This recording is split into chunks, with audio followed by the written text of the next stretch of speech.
कृष्णाय वासुदेवाय हरये परमात्मने प्रणतः क्लेशनाशाय गोविंदाय नमो नमः। जय श्री राधे कृष्णा। आप सभी को मोक्षदा एकादशी और गीता जयंती की ढेर सारी शुभकामनाएं। मोक्षदा एकादशी जो कि नाम से ही स्पष्ट करती है कि ये तिथि मोक्ष का द्वार खोलती है। हिंदू धर्म का अंतिम और सबसे बड़ा लक्ष्य मोक्ष की प्राप्ति, ताकि भव बाधा यानी इस दुनिया में बार बार जन्म लेने से मुक्ति पाई जा सके। इसका सरल उपाय है मोक्षदा एकादशी का व्रत। इस व्रत को रखने से साधक और भक्त भवसागर को पार करने में सफल हो जाते हैं और मोक्ष की प्राप्ति करते हैं। आज मोक्षदा एकादशी के साथ साथ गीता जयंती भी है। गीता का पाठ करे जो मिटे अज्ञान का जाल, मोक्ष का वरदान मिले हो जीवन में उजियार।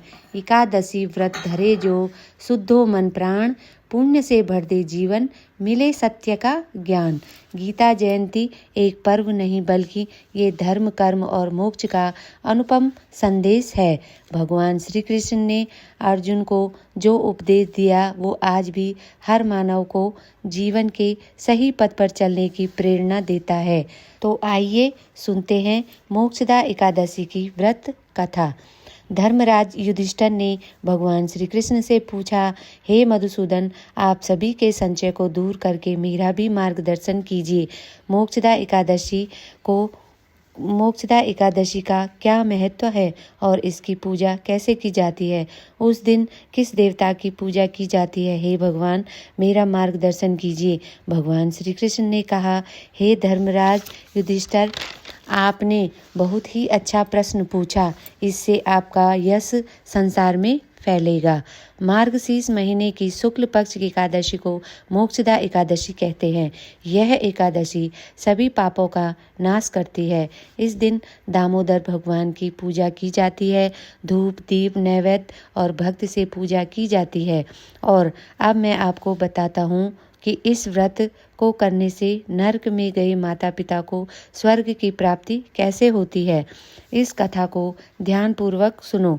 गोकुल नामक राज्य में एक राजा रहता था जिसका नाम बैखानस था। वो बहुत बड़ा राज्य था।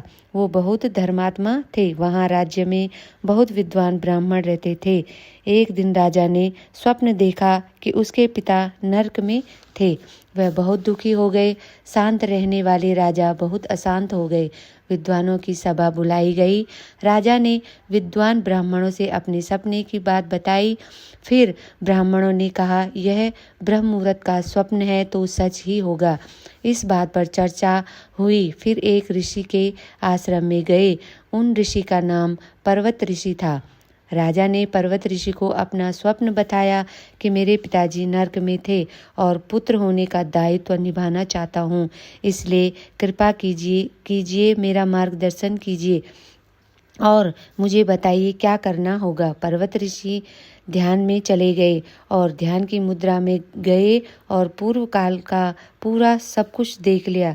ऋषि ने कहा, तुम्हारे पिताजी के 2 विवाह थे। एक पत्नी से वह बहुत प्रेम करते थे और एक से कम प्रेम करते थे। जिससे अधिक प्रेम करते थे उसके साथ रहते थे।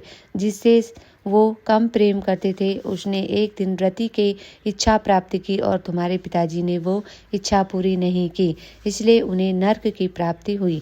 फिर राजा ने कहा, मुझे बताइए मैं क्या करूं कि मेरे पिताजी नर्क से बाहर आ जाएं। पुत्र होने का दायित्व निभाना चाहता हूँ, पुत्र होने का धर्म निभाना चाहता हूँ।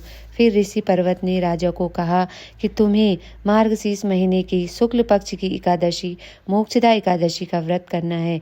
इस व्रत को करने से मोक्ष की प्राप्ति होती है।